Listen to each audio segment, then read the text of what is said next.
Вітаю вас у эфіры пара. Выглядае, што Беларусь як ніколі блізкая да вайсковай правакацыі і нават вайны на нашай тэрыторыі.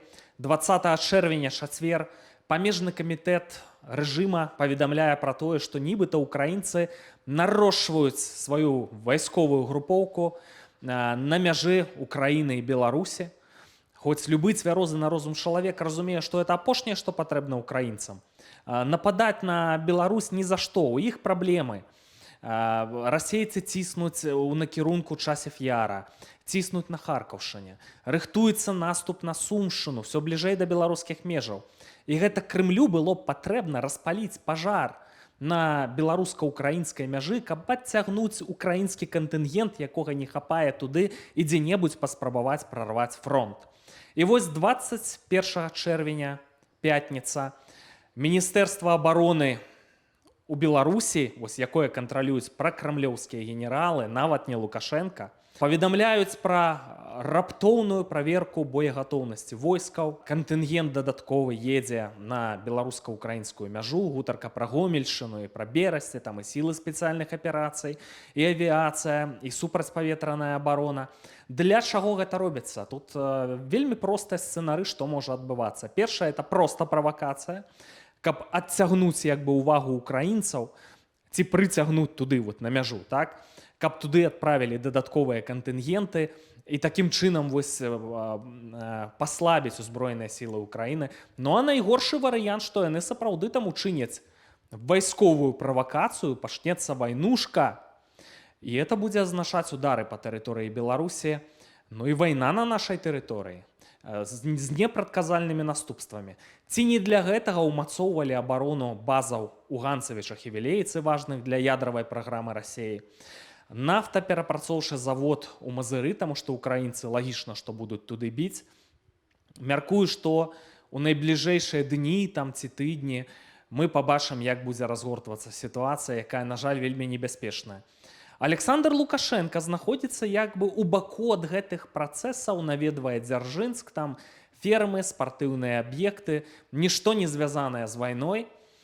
І 18 чэрвеня, магчыма, не ўсе звярнулі на гэта увагу, пракрамлёўскія сілавікі прынізілі Лукашенку, прынізілі ягоны дыктатарскі статус. Я мяркую, што рыхтуецца адхіленне Лукашэнкі ад улады, і таму ён можа быць зацікаўлены таксама ў вайсковай эскалацыі і можа арганізаваць вельмі сур'ёзныя такія вось сюрпрызы, кульбіты. На гэтым я хачу асабліва спыніцца у нашым відэа. Мяркую, вы помніце, як месяц таму Пуцін прыязджаў у Менск, і Лукашенко зладзіў для яго такі правакацыйны экспромт, падвёў яго да сцяга РБ, нешта шапнуў: «Володя, пакланіся». Такі сігнал, ведаеце, што Володя, ты ў іншай дзяржаве, ты тут моцна рукі не распускай, потым дранікамі накармілі. Для дыктатараў вось гэты сімвалізм, цырыманіял, это вельмі такая важная рэч. Ну, позна піць баржомі, позна Лукашенко пачаў тут падаваць сігналы. Трэба было ўжо ў 20-м годзе гэта рабіць. Ён замест гэтага нарабіў стратэгічных памылак, што скончылася, што частку ўлады проста аддаў пракрамлёўскім сілавікам, не мае прасторы для манеўра. Паглядзіце, што здарылася на гэтым тыдні. Праходзіла нарада Рады бяспекі пад старшынствам Лукашэнкі, і калі глядзець Белту, там відэа рознае, все праходзіла ось як звычайна. Лукашенко там галоўны, генералы там прэзідэнт, там все падначаленае, все нормально. Самае цікавае разгарнулася пасля гэтай нарады, калі кіраўнік Рады бяспекі Вальфовіч пачаў раздаваць каментары. Вы не пабачыце гэтага на Белце, але пабачыце у савецкай Б і у тэлеграм-канале Міністэрства абароны. Што сказаў Вальфовіч? Рэчы, за якія яшчэ гады 4 таму яго проста б размесцілі, прымацавалі паміж дзвюма бярозамі і разарвалі бы на часткі. Значыцца, Вальфовіч расказваў пра новыя крытэрыі ацэнкі рызыка ў сферы палітычнай бяспекі. І такая цытата. Например, появились процентные соотношения по таким критериям, как доверие населения к главе государства. То бок Вальфович ужо сёння ставіць пад сумнеў, што насельніцтва будзе давяраць Лукашенку, можа і не давяраць. І яны маюць сацыялогію. Так? Нават мы ведаем пра сацыялогію з 2020 года, што ў Менску рэйтынг даверу да Лукашэнкі складаў там блізу 20%, да і ненавідзяць беларусы Лукашэнку.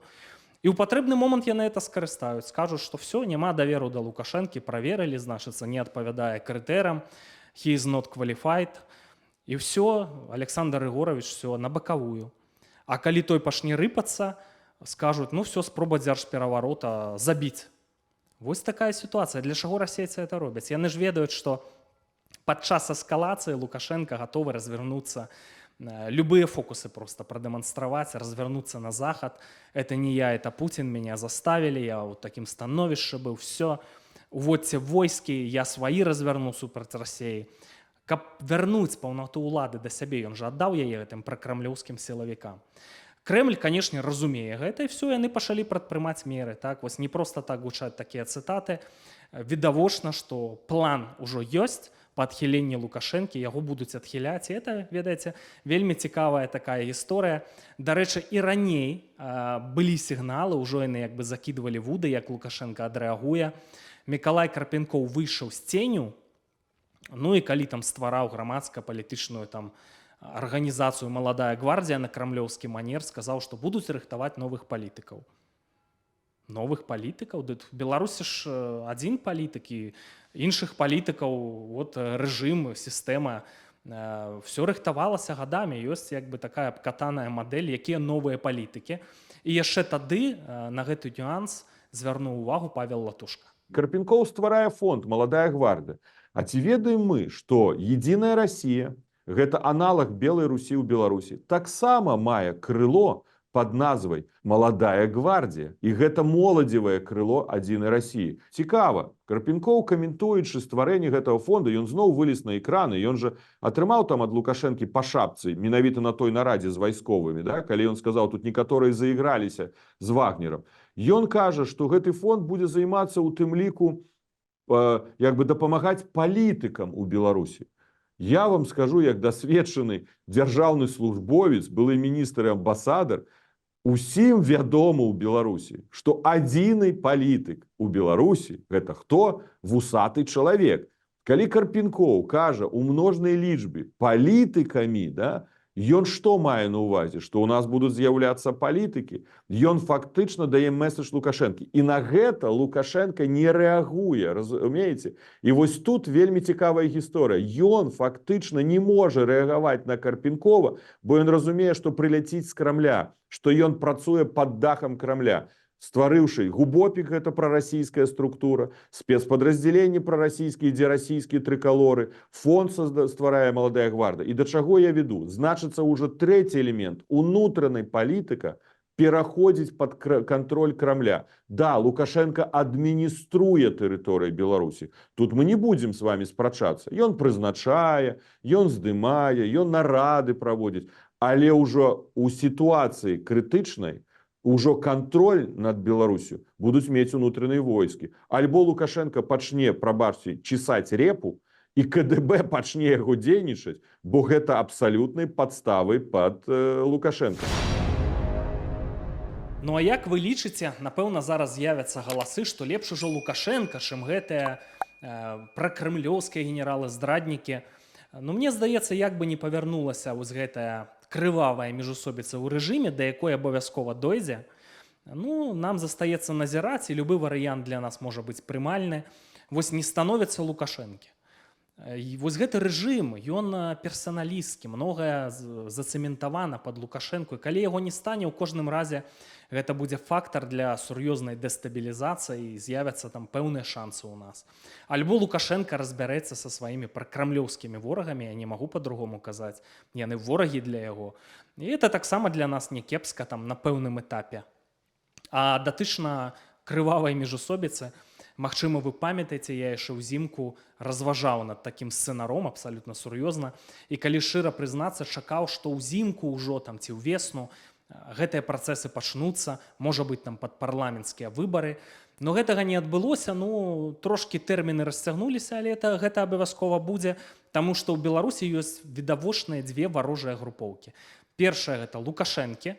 Напэўна, зараз сабе Лукашенко за локці кусае, што замест Віктара паставіў на Вальфовіча, і вось дайшло да такой сітуацыі. Вальфовічу яго разам са сваімі паплечнікамі, там і іншых крэатыўных людзей хапае.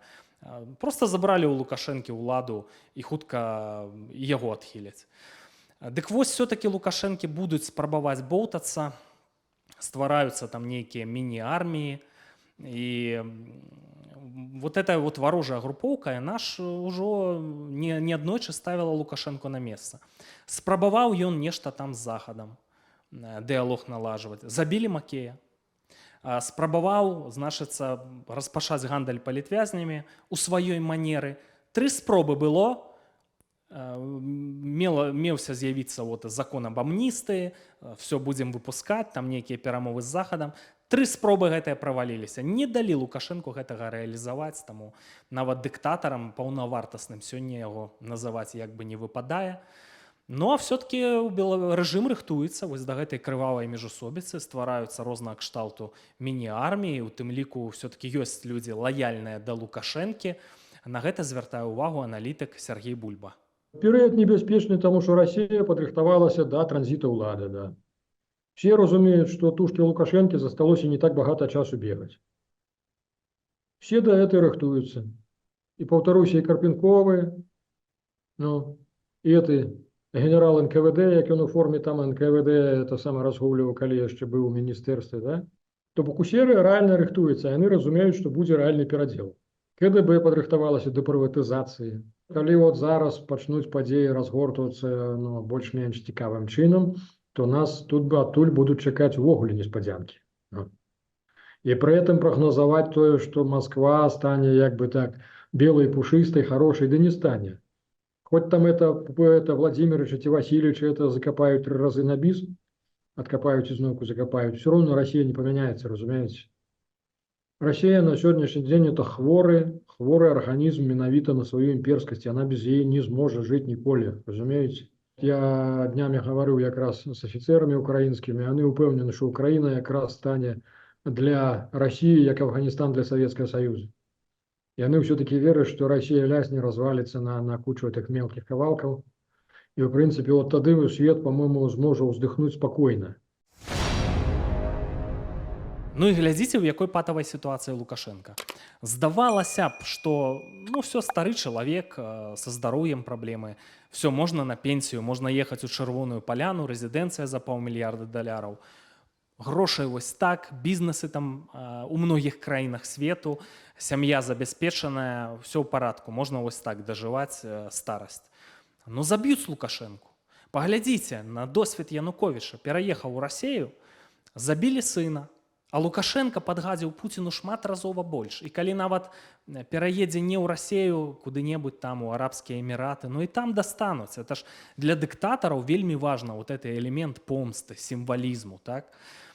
Таму ён баіцца ісці на гэты варыянт. І гэты варыянт для яго небяспечны.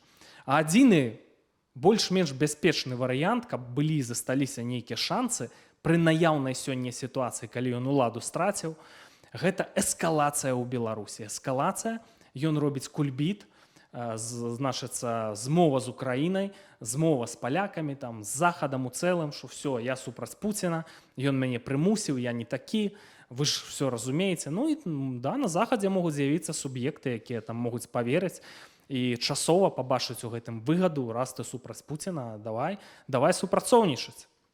Таму сітуацыя будзе разгортвацца вельмі дынамічна, я гарантую вам, што будзе крайне цікава, і это працэсы пачнуцца адносна хутка. Вось што магу вам дакладна сказаць. А ў цэлым турбулентная сітуацыя, яна ва ўсім рэгіёне. Глядзіце, як захад мяняе сваю стратэгію.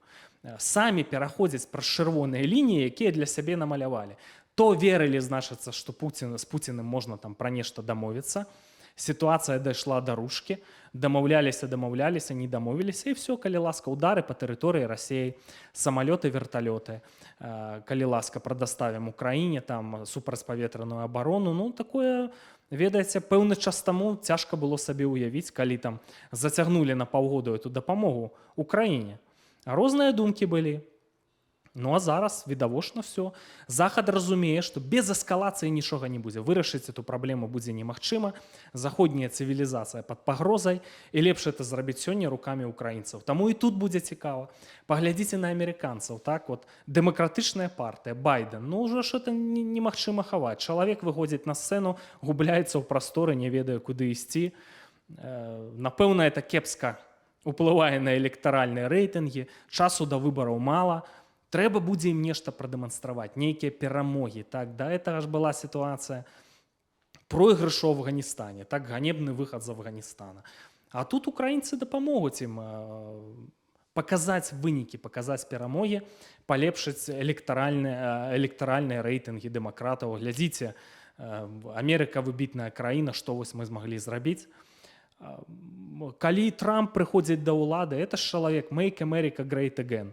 Значыцца, глеба падрыхтаваная, праца ўжо ў многім зробленая ва ўкраіне. Трэба яе завяршыць і як бы свой аўтарытэт гэтым падняць, стаць такой гістарычнай асобай. Таму і тут самыя цікавыя рэчы могуць нас чакаць. І зноў-такі ў перспектыве месяцаў, што это все пачне, тэндэнцыі будуць праяўляцца вельмі яскрава. Сёння, магчыма, это гучыць так вось фантастычна, так? Але ўсё вырашыла б дэстабілізацыя рэжыму ў Расіі. А чаму не здарыцца ў Расіі дэстабілізацыя? Ведаеце, нават калі аб апірацца на навуку, быў такі даследчык савецкі яўрэйскага паходжання, вельмі мудры чалавек Александр Ахіейзер.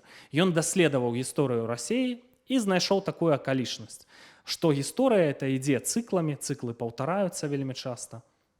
Які-небудзь там манарх, самадзержац, там, ці дыктатар кшталту Сталіна выходзіць на таталітарны свой пік, а пасля гэтага адбываецца перыяд лібералізацыі. І Пуцін ужо выйшаў на свой таталітарны пік. Пачатак вайны ва ўкраіне, гэтай фазы вайны ў 22-м годзе, это ёсць таталітарны пік. Все, пагрозы ўсяму свету, ядравая зброя, все, шматпалярны мір, Расія стейкхолдер. Выхад на таталітарны пік, разбіраецца са сваімі магчымымі апанентамі. Колькі дзясяткаў алігархаў расійскіх там відавочна не сваёй смерцю загінулі, былі забітыя, калі так прасцей казаць. Там у Расіі шмат тых, нават сярод этих прапуцінскіх элітаў, хто Пуціна ненавідзіць, і напэўна там будуюць нейкія планы. І калі вось вярнуцца да этой канцэпцыі палітычнага цыклізму, я падлічыў па сітуацыі на сёння. Дарэчы, як это все вылічвалася, размяшу пад гэтым відэа спасылачку на поўны ролик. Дык вось, колькі засталося Пуціну, калі абапірацца на тэорыю палітычнага цыклізму Ахіейзера. До канца верасня 24 года Пуціна не стане. Рэжым ягоны разваліцца. Это мінімальная дата. Это 3 з лішнім месяца всяго толькі. Максімальная дата гэта студзень 26 года. Гэта годы 6 месяцаў, у прынцыпе, не так і далёка. Ну, павінны шалі вага ўжо пачаць схіляцца і на наш бок. Не бывае так дрэнна, каб дрэнна было вось так доўга, як гэта адбываецца сёння. Таму, канешне, не скажу, што там нарыхтоўваеце попкорн. Могуць быць вельмі небяспечныя становішча для Беларусі, але абавязкова будзе дынаміка. І я шчыра вам скажу, што я настроены все-таки на пазітыўнае вырашэнне ўсёй гэтай сітуацыі. І сачыце за падзеямі разам з праектам «Пара».